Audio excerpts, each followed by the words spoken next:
Spirit moves in my heart, I'm gonna sing till the Spirit moves in my heart, I'm gonna sing till Jesus comes. I'm gonna sing till the Spirit moves in my heart, I'm gonna sing till the Spirit moves in my heart, I'm gonna sing till the Spirit moves in my heart, I'm gonna sing till Jesus comes. I'm gonna sing till the Spirit from your land and sold as slave. And that's what happened to us.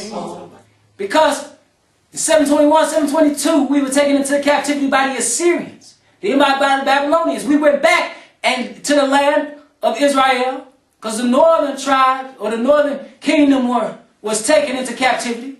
The southern kingdom was still there. Then Nebuchadnezzar came against them, enslaved them. They were taken into captivity.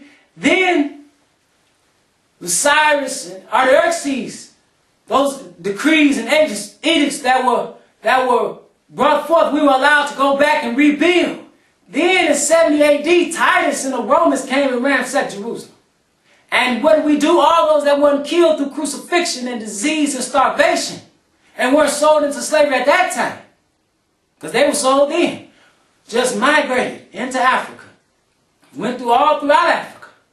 And when the transatlantic slave trade came, were more susceptible to being sold. These are the people, namely, that were put on these ships and sold into Egypt. Again with ships. He said, you're going to be sold by bondmen and bondwomen, and no man shall save you. You have to ask your question, brother and sister, how did you get here? How did you get here? Did you migrate here? Or were your ancestors taken, kidnapped, put into the hulls of ships packed like sardines, and forced to work? Did they suffer the Middle Passage? Did sharks follow that boat? That's what, see, this is how you know your history. It's in the Bible. It's in the Bible. And the Lord shall bring thee into Egypt again with ships by the way whereof I spake unto thee. Thou shalt see it no more again.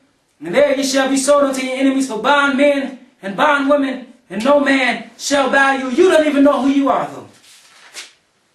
Verse 26 of the 32nd chapter of Deuteronomy, it reads, I said I would scatter them into corners. I would make the remembrance of them to cease from among men. See, he said, I'm going to scatter you and I'm going to make your remembrance to cease from among men. That's how another people could claim that they are you. Because you don't even know who you are. Other nations, some know, but many have forgotten. They don't recognize you as Israel, at least openly. And you don't even know who you are.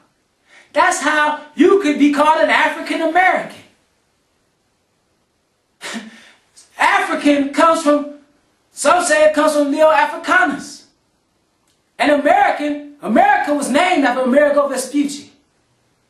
So what are you so Scipio Africanus, Leo Africanus, America, those are not your names. Those are Italian names. You shouldn't be naming yourself after an Italian. That's why many of you have a slave name. Jenkins and Washington and Jefferson and Thomas. Those are European names. You don't even know who you are. But then again, you can't just claim any African country and start trying to learn Swahili or claim the Egyptian, that you are from Egyptian descent, or talk about the great kingdoms of the ancient Africans. That's a continent. That's a continent. Africans know where they are from. It's you that don't know where you're from. It says, I said I would scatter them into corners. I would make the remembrance of them to cease from among men. Let's go to Jeremiah. Because we suffer this, and it was our own fault. It says in Jeremiah, the 2nd chapter, in the 5th verse, thus saith the Lord, what iniquity have your fathers found in me, that they are gone far from me, and have walked after vanity, and are become vain. This is the Lord talking through the mouth of this prophet. He said, what bad thing have you found in me? I'm God and there is none else. There is none like me. I brought you on eagle's wings unto myself and manifested myself unto you. What iniquity did you find? What iniquity could you possibly find in me? But it wasn't in God, it was within us. It says, neither said they, where is the Lord that brought us up out of the land of Egypt, that led us through the wilderness, through a land of deserts and of pits, through a land of drought and of the shadow of death, through a land that no man passed through and where no man dwelt. Where is this God? That's what you need to ask yourselves, brothers and sisters. You need to find God. Where is He? And what does He want me to do? That's the question you need to find yourself. That's what you need to ask yourself. It says, and I brought you into a plentiful country. He brought us into the land of Canaan, to eat the fruit thereof and the goodness thereof. But when ye entered, ye defiled my land, and made my heritage an abomination. See, he said he planted a vineyard and thought it was going to bring forth grapes, and it brought forth wild grapes. That vineyard is none other than the whole house of Israel. Even when he brought us into the wilderness, right after that great deliverance from Egypt and Pharaoh, when he split the Red Sea and drowned Pharaoh and his army. What did we do? Moses was gone but for a short time, and we made a golden calf. Out of the earrings and the gold that we took from the Egyptians when they were rushing us out of the land. That was all from God. And look what we did. We turned from the true and living God. So anything that we have suffered, first of all, you can't blame the white man for your suffering. Blame yourself and your forefathers. It is our fault. All the blame lands on us. So it says, the priest said not, where is the Lord? And they that handled the law knew me not. The pastors also transgressed against me. And the prophets prophesied by Baal, and walked after things that do not profit. And that is true even until this day. Brothers and sisters, you go into these churches, and many of these false, no good, false prophets will tell you that the law is no more. Well, if the law is no more, that means you can sin, for sin is the transgression of the law. But when they tell you that you are a New Testament Christian, and that you don't have to keep the law, statutes, and commandments of God, they are telling you that you can openly and outrightly sin. And the Lord, believe it or not, is coming back in righteous indignation. Why? Because He died for the sins of mankind, and men and women of all nations are walking around this planet as if they can willfully sin and not suffer the consequences. He is coming back as a lion of the tribe of Judah. And then He's going to put you in hellfire for eternity. That's book, brothers and sisters. The wages of sin is death. But see, our priests and our prophets didn't handle the law correctly. Didn't teach our people what thus saith the Lord. And they don't do it even until this day. They are too busy making merchandise of you and getting rich.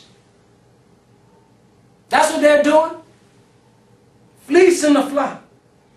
It says, and they walked after things that do not profit. He said, wherefore I will yet plead with you, saith the Lord, and with your children, with your children's children will I plead. He says, go pass over the isles of Shittim and see, and send unto Kedar, and consider diligently, and see if there be such a thing. Now consider this. Have you ever heard of something like this? It said, hath a nation changed their gods, which are yet not no gods, but my people have changed their glory for that which doth not profit. We had the true and living God when we wanted to serve and worship a calf that we made out of some gold, out of a mineral. That's what we wanted to do. We had the true and living God, and we wanted to worship idols of wood and stone. Gods that be no gods. Gods of the enemies of us. Gods of the ones in which the true and living God allowed us to defeat and take that land. We took their gods. If their gods were truly God, we would not have been able to prevail. But see, that shows the foolishness of our people. Why?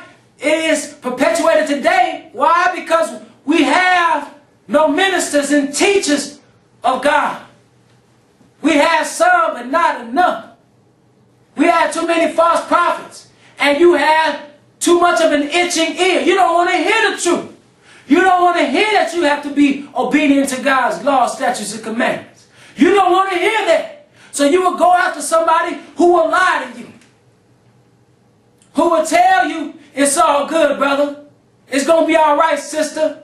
The Lord is with you. Isn't the Lord in this place? Now pass the basket. They make merchandise of you. You pay for your ticket to hell, dealing with these false ministers and these false prophets and these false teachers.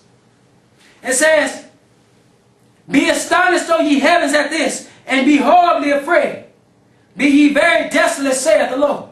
He said, for my people have committed two evils. They have forsaken me, the fountain of living waters, and hewed them out cisterns, broken cisterns that can hold no water. In other words, first of all, you've forsaken the true and living God. And then went after something that is not God. That's foolish. That's brutish. That's just utterly stupid. It says, is Israel a servant? Is he a homeborn slave? Why is he spoiled? He's spoiled because of what he's done. He's spoiled because he turned against God. Let's go to Hosea. Or Hosea, however you want to pronounce it. But let's go to Hosea chapter 4 and verse 6. It reads, my people are destroyed for lack of knowledge. Because thou hast rejected knowledge, I will also reject thee. And we have been rejected. Why? Because we have rejected God. He is the one that gives wisdom, knowledge, and understanding. Again, he was the one that manifested his word unto us. One people. You have to consider that God got off his throne. Again, delivered you out of hard bondage, where you served this mighty nation in mortar and brick, and built treasure cities. You built these cities. He brought you out. He plagued them. He brought down nations for thee. He brought you into the wilderness and showed you everything you would need to do to be a prosperous nation. He gave you his word. And then you go and serve other gods. You go and lust after things which doth not profit you. And you reject him. That's why he has rejected you. And that's why you live in the projects. That's why you fill the jails. That's why your murder rates are astronomical. That's why drug abuse amongst you is what it is. That's why your economic situation looks grim. That's why you're not graduating on time or at all. That's why you're constantly losing your job more than anybody else. See, and then you want to go to church and praise him, but you don't want to do anything he says. You don't know God. You don't know God. He that said, I know them and keeping not his commandments is a liar, and the truth is not in him. He said, if you love me, keep my commandments. You don't know God, and he does not know you. He has rejected you because you have rejected him. Turn back to God. So it says, I will also reject thee, that thou shalt be no priest to me. He said he's going to make your nation a priest. But he said you won't be no priest to me. What is it good for you to be a priest if you're not going to teach what thus saith the Lord? You might as well sit down somewhere. He said, I will also reject thee, and thou shalt be no priest to me, seeing thou hast forgotten the law of God. It's like a math teacher that has forgotten math. What good are you? You might as well sit down somewhere. It's like the architect who has forgotten how to draw and design. You might as well sit down somewhere. It's like the carpenter who has forgotten how to use his tools. You might as well go and sit down somewhere.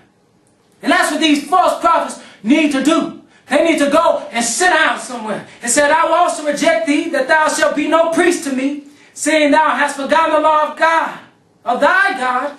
I will also forget thy children. That's what it says. That's what it says. Let's skip down a little bit. Let's skip down a little bit. It says in verse 12, it says, my people ask counsel at their stocks. What, the stocks of trees? Gods of wood and stone, gods that are no gods. And their staff declared unto them, for the spirit of whoredoms hath caused them to err. He's talking about physical, no, this is spiritual whoredom. It says, and they have gone a-whoring from under their God. They sacrifice upon the tops of the mountains, and burn incense upon the hills, under oaks and poplars and elms, because the shadow thereof is good. Therefore your daughters shall commit whoredom, and your spouses shall commit adultery. See, because you are off into this spiritual wickedness, and because you are off into this spiritual whoredom, you are going to commit sin.